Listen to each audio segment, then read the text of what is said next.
Bismillahirrahmanirrahim. Assalamualaikum warahmatullahi wabarakatuh. Bagaimana membersihkan hati dari penyakit-penyakit? Tazkiyatun nufus. Kalau dalam bahasa ulama itu disebut tazkiyatun nufus. Penyakit hati itu dalam bahasa Arab marad atau amrod. Di dalam surat Al-Baqarah Allah menyebutkan A'udzubillahi minasyaitonirrajim. Fi qulubihim maradun fazadahumullahu marada walahum adzabun alimun bima kanu yaktibun. Di dalam hati mereka fi qulubihim maradun, ada penyakit. Tahu nggak teman-teman penyakit hati yang paling berbahaya itu apa? Baper? Apa penyakit hati yang paling berbahaya yang dampaknya itu bisa kemana-mana? Kalau dalam fisik itu kayak kanker gitu. Bisa menjalar, dia bisa sampai ke seluruh tubuh kemana-mana gitu penyakitnya. Udah diamputasi kadang-kadang belum menghilangkan sel kankernya. Udah di kemo berkali-kali ternyata belum mati juga tuh sel kanker. Dia makan, dimakan oleh sel kanker. Dia minum, di transfusi darah misalnya, darahnya dihabisin sama sel kanker. Sebahaya itu penyakit hati. Apa penyakit hati yang paling bahaya? Cinta terhadap dunia. Dengki. Penyakit hati yang paling bahaya itu adalah ragu kepada Allah Subhanahu wa taala. Itulah penyakit yang paling bahaya. Itulah ibu dari semua penyakit hati. Dengki, cinta dunia, dendam, susah memaafkan, galau, khawatir yang berlebihan, berputus asa, semua itu lahir dari gara-gara dia ragu kepada Allah Subhanahu wa taala. Sehingga Allah mengatakan di dalam surat Al-Baqarah tadi, fi qulubihim marad, di dalam hati mereka ada penyakit. Satu aja. Allah nggak mengatakan fi qulubihim amrad, di dalam hati mereka ada banyak penyakit.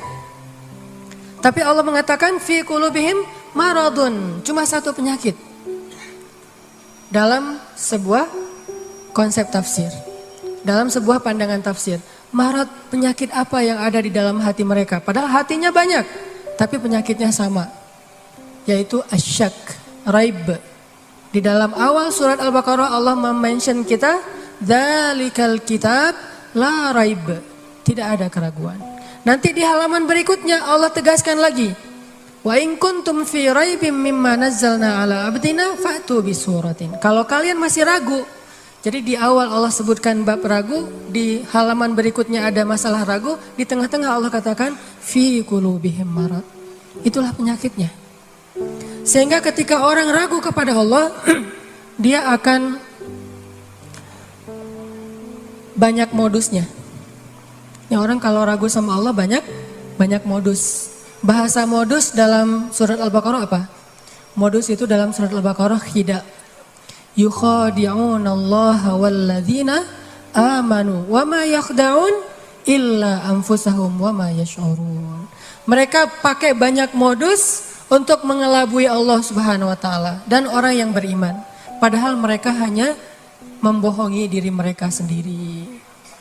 Penyakitnya karena ragu sama Allah Subhanahu wa taala. Ragu tentang apa? Ragu tentang kebesaran Allah Subhanahu wa taala. Bahwa Allah Maha Kuasa, makanya dia menjadi orang yang gampang khawatir. Khawatir muncul karena dia nggak yakin kepada kekuasaan Allah Subhanahu wa taala. Kalau dia yakin kepada kekuasaan Allah, begitu ada masalah, dia tinggal katakan hasbi Allah, cukup buat saya Allah. Kalau dia yakin kepada Allah, lalu ada masalah, dia hanya mengatakan la haula wala quwata illa billah, maka selesai semua masalah di dalam dirinya. Walaupun mungkin masalahnya belum selesai, tapi dalam hatinya masalah itu udah selesai. Dan itu awal dari kebaikan. Jadi masalahnya adalah kita yakin gak nih sama Allah. Masalahnya adalah gimana cara kita keep the faith, belajar untuk menjaga terus keimanan dan keyakinan kita kepada Allah Subhanahu wa taala. Kayak misalnya dulu tuh ada orang Yahudi, ulamanya orang Yahudi, namanya Rabi kalau bahasa Yahudi. Dia lagi jalan gitu, lagi touring. lapar nih. Di tengah jalan ngeliat ada orang lagi bakar babi guling. Jadi lagi bakar babi gitu, barbecue. Terus dia ngecium harumnya aroma babi yang dibakar. Jadi pengen, jadi lapar. Dia datang kepada orang yang lagi barbecue gitu. Dia bilang, "A'tini hadas samak." Beri saya ikan ini. Dan nyebutnya ikan. Orang-orang ngelihat pakaian orang ini kayaknya ini pakaian orang Yahudi yang khas banget. Akhirnya mereka bilang, "Kamu kan agamanya Yahudi. Orang Yahudi kan gak boleh makan babi," kata orang-orang yang lagi barbecue. Kata dia, "Siapa yang minta babi? Saya kan minta ikan." Tapi dia nunjuknya ke arah babi guling itu. Cuman dia menggunakan istilah ikan. Saya kan gak minta babi, saya minta ikan. "A'tini hadas samak." Beri saya sepotong dari ikan ini. Tapi nunjuknya ke arah itu. Akhirnya karena mereka malas berdebat, mereka kasih kepada dia makanan tersebut. Dia makan makanan yang haram. Kemudian dia minum bersama mereka dengan minuman yang Allah haramkan. Lalu dia melanjutkan perjalanan. Karena dalam keadaan setengah sadar, lagi teler, lagi fly, akhirnya dia kehilangan ontanya di tengah jalan. Dia jalan kemana, ontanya kemana. Namanya juga orang lagi teler. Di tengah padang pasir, dia kehilangan ontanya, kehilangan semua bekal-bekalnya. Baru ketika dia bangun dari tidur, dia panik karena tidak menemukan onta di sebelahnya. Dia pun keliling nyari-nyari ontanya, mondar-mandir kayak Siti Hajar antara Bukit Sofa ke Bukit Marwah, cari ontanya. Pas dia nggak menemukan onta itu, kemudian dia berdoa kepada Allah, "Ya Allah, bantu saya, bantu saya, bantu saya." Nabi kemudian mengkomentari hadis ini, kata Nabi, "Ma'kaluhu haram, mashrabuhu haram, malbasuhu haram, wa ghudhiya bil haram, fa anna yustajabu lidzalik." Makanannya haram, minumannya haram, kendaraan atau yang dia pakai itu semuanya haram. Lalu bagaimana Allah akan mengabulkan doa orang ini? Artinya apa teman-teman? Dia punya masalah, dia ragu kepada Allah ketika dia lagi dalam keadaan lapar. Dia lapar, ragu kepada Allah sehingga dia putus asa, dia makan apa yang tidak boleh dia makan. Ini yang menjadi masalah kita dalam hidup. Dulu ketika Doli ditutup di Gang Doli di di Surabaya, salah satu kalimat yang keluar dari teman-teman yang ada di sana apa? Kalau kami nggak boleh kayak gini, terus kami makan apa, gitu kan? Kalau kami nggak boleh kerja kayak gini, terus kami ngasih makan apa buat keluarga kami? Itu penyakitnya. Jadi bukan pekerjaannya, tetapi keyakinannya kepada Allah Subhanahu Wa Taala. Nggak mungkin, nih ya, nggak mungkin nol, nggak mungkin sama sekali ya. Ada orang yang meninggalkan sesuatu karena Allah, terus jadi terlantar dan terlunta-lunta, itu nggak mungkin sama sekali. Bukankah Allah sudah menunjukkan banyak bukti kepada kita? Siapapun yang meninggalkan sesuatu karena Allah, pasti Allah ganti dengan yang lebih baik. Musa meninggalkan Mesir karena perintah Allah, Allah ganti dengan Palestina. Ibrahim meninggalkan Irak karena Allah, Allah ganti dengan Palestina dan Mekah. Nabi Muhammad SAW meninggalkan Mekah karena Allah, Allah ganti dengan keluarga baru di Madinah. Gak mungkin ada orang yang berhijrah meninggalkan sesuatu karena Allah terus jadi terlunta-lunta, jadi susah hidupnya. Gak mungkin, gak ada ceritanya dalam sejarah.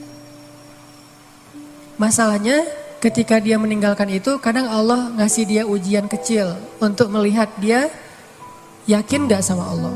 Nah, di ujian itulah banyak orang yang patah. Banyak orang yang kemudian jadi seperti bangsa Bani Israel yang mengeluh terus bilang, "Duh, kalau kayak gini mending saya balik lagi aja kayak dulu." Banyak orang yang ngomong kayak gini nih. Mending saya balik lagi aja kayak dulu. Kayaknya hidup saya yang dulu lebih mudah daripada sekarang. Itu yang dikatakan Bani Israel ketika mereka menuju ke Palestina. Ketika mereka di tengah jalan, mereka bilang, "Tahu kayak gini kita mending balik lagi aja ke Mesir kayak di zaman Firaun." Ternyata sama aja nasib kita di tangan Firaun dengan di tangan Musa. Kenapa? Ragu kepada Allah Subhanahu Wa Taala. Tidaklah seseorang ragu kepada Allah kecuali akan bertambah keluhan dalam hidupnya. Nih pasti nih. Tidaklah seseorang makin ragu kepada Allah kecuali bertambah banyak keluhan-keluhannya dalam hidup. Semakin dia yakin kepada Allah, semakin sedikit dia mengeluh dalam hidupnya. Semakin sedikit dia Semakin yakin dia kepada Allah, semakin sedikit dia mengeluh dalam hidupnya.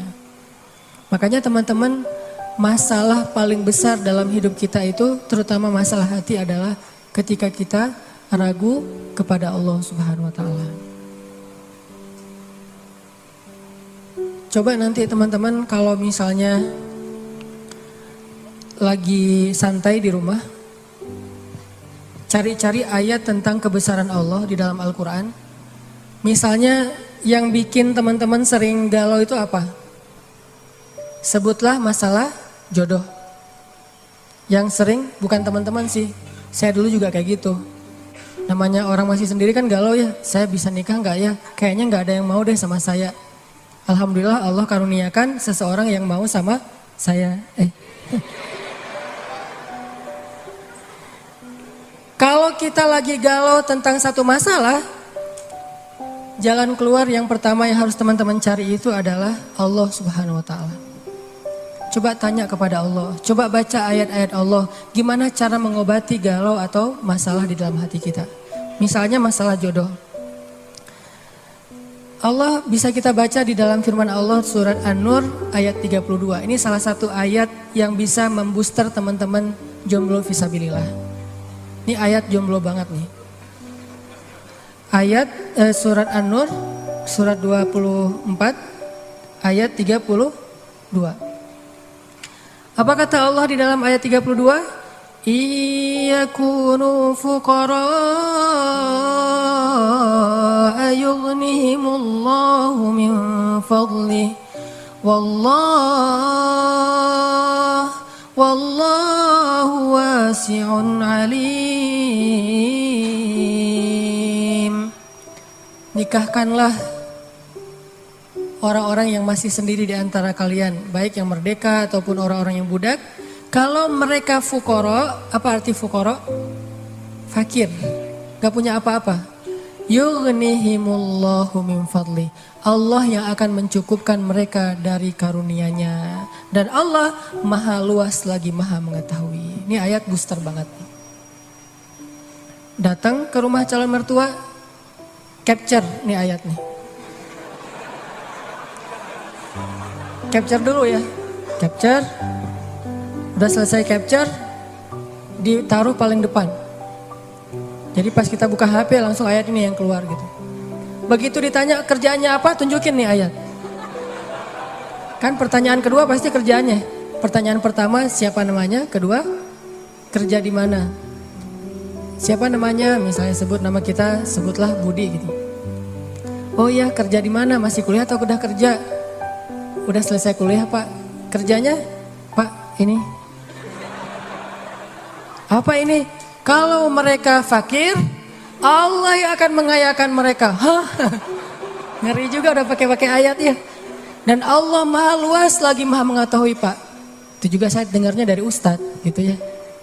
Oh benar juga nih ayat ya. Terus gimana anak saya dikasih makan apa? Allah yang kasih makan bukan saya. Anak bapak dan saya, bapak semua kita nih pemakan rezeki bukan pemberi rezeki. Gak ada satupun kan di antara kita pemberi rezeki. Semua kita ini pemakan rezeki. Pemberi rezekinya Allah.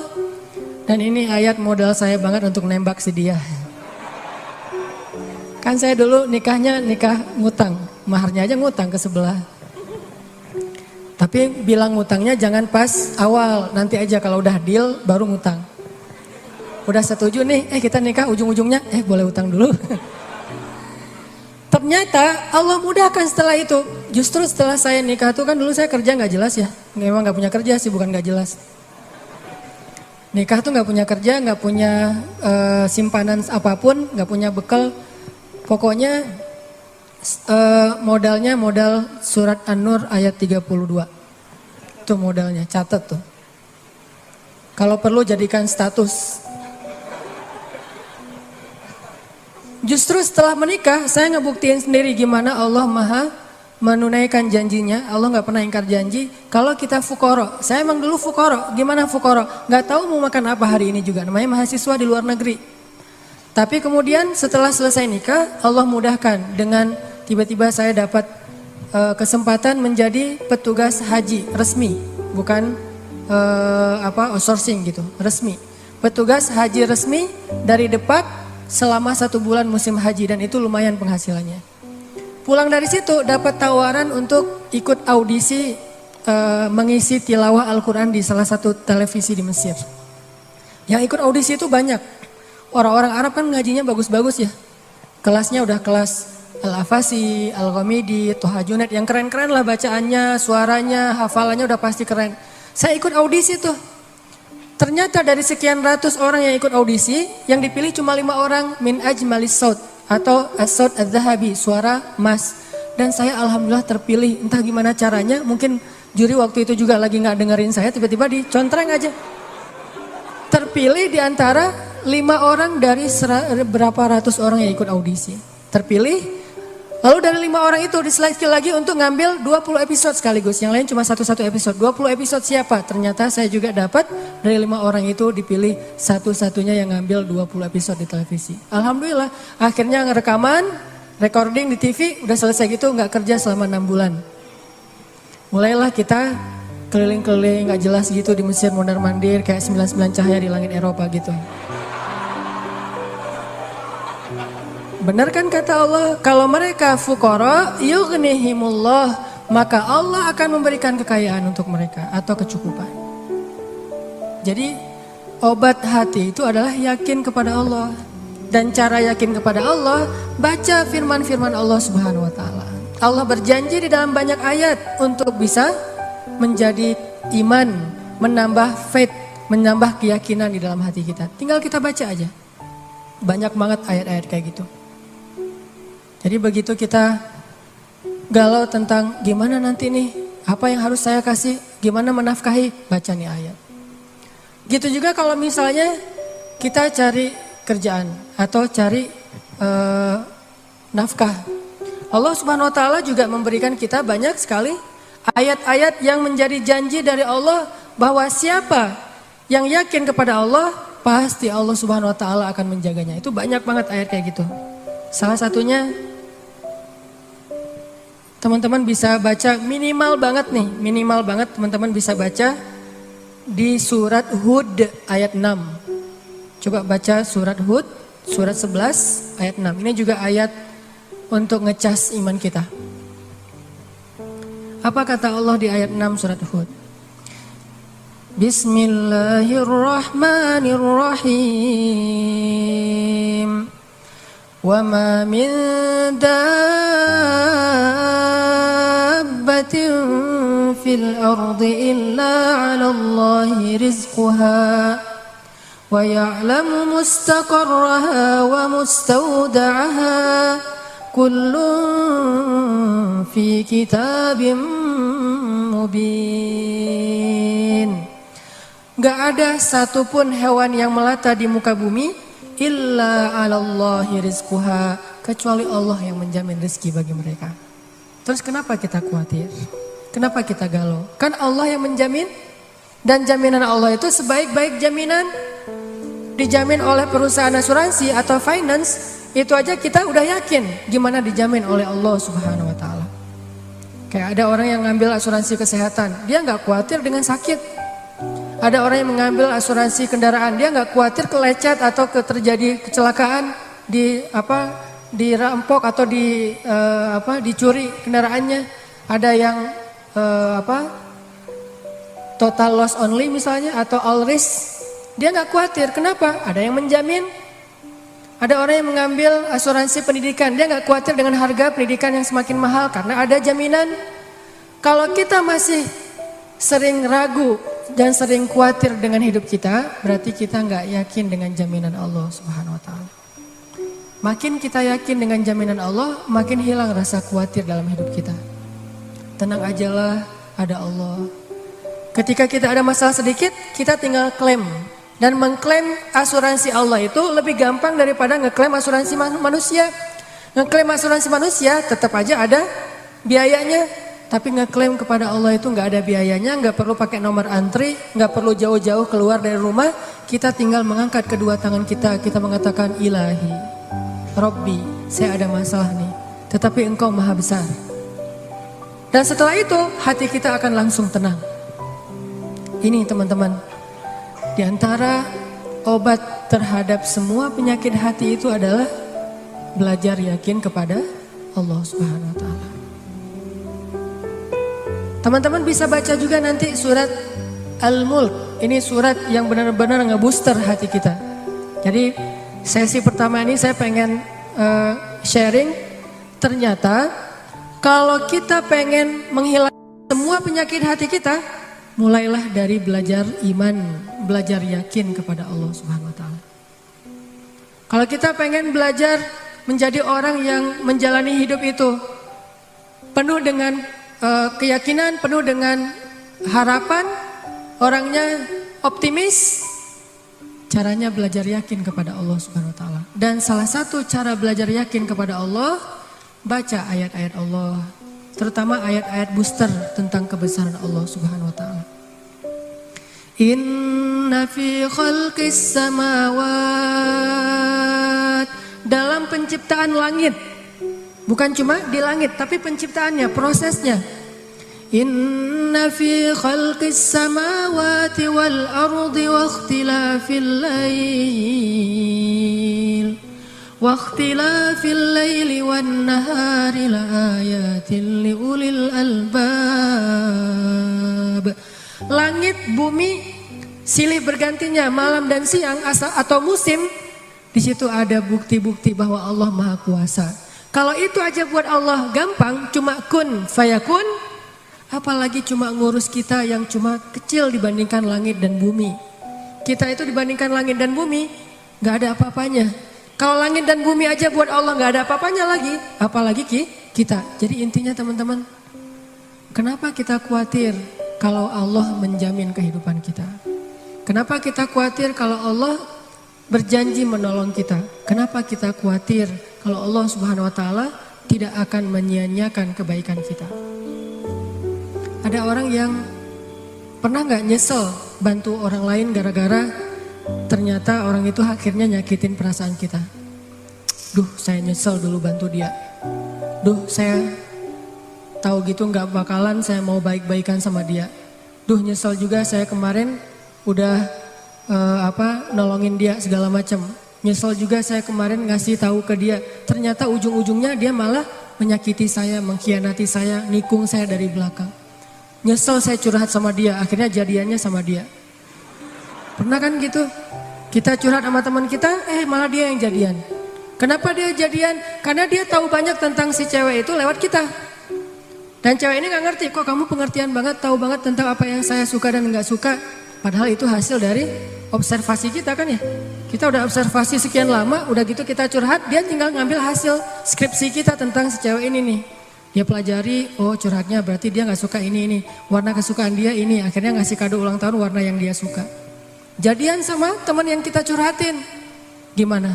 Apakah kita merasa amal kita jadi sia-sia? Enggak. Kalau kita bertransaksi dengan makhluk, mungkin sia-sia. Tapi kalau kita berdagang dengan Allah, gak ada yang sia-sia, sehingga tetap tenang. Lagi-lagi baliknya ke Allah Subhanahu wa taala.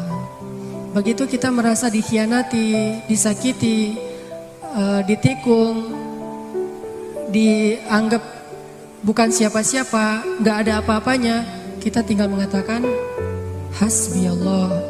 Bagi saya cukup balasan dari Allah Subhanahu wa taala, bukan balasan dari manusia. Ini teman-teman untuk sesi pertama tentang amradul qulub fi qulubihim marad. Salah satu penyebab kita sering gak nyaman dalam hati kita itu, dan kalau hati udah gak nyaman pasti yang lain ikut gak nyaman. Coba, susah banget kan membedakan ekspresi wajah yang tidak sesuai dengan hati kita tuh susah. Tetap aja gak akan setulus kalau kita tersenyum dari hati. Senyum terpaksa tuh beda banget. Kayak kita datang di acara nikahan mantan. Diundang, kan kewajiban seorang muslim adalah memenuhi undangan. Terpaksa datang kan, pakai cadar, pakai masker kalau cowoknya. Datang nih, kamu nggak mungkin kan kita pakai masker di tempat pelaminan. Pas kita naik ke atas pelaminan, kita memaksakan diri untuk tersenyum. Walaupun ini teriris-iris luar biasa gitu. Udah teriris-iris kayak dikasih jeruk lah gitu. Wah sakitnya. Udah gitu dia gandengan gitu, pas kita mau salaman gemetar. Kenapa nih tiba-tiba panggung ini jadi kayak gempa gitu, ternyata kita gemetar. Ini gara-gara apa? Kita pengen tersenyum, tapi hati kita menjerit. Terlalu nyastra. Kita pengen tersenyum, tapi hati kita terluka, kan gak mudah itu buat kita. Makanya hati itu mempengaruhi seluruh kehidupan kita. Benarlah sabda Rasulullah, kalau dia baik, semuanya ikut baik. Kalau dia buruk, semua ikut menjadi buruk, terpengaruh banget. Sehingga kalau kita pengen memperbaiki hidup kita, mulai dari memperbaiki hati kita. Dan awal dari memperbaiki hati itu adalah perbaiki yakin kita kepada Allah Subhanahu wa Ta'ala.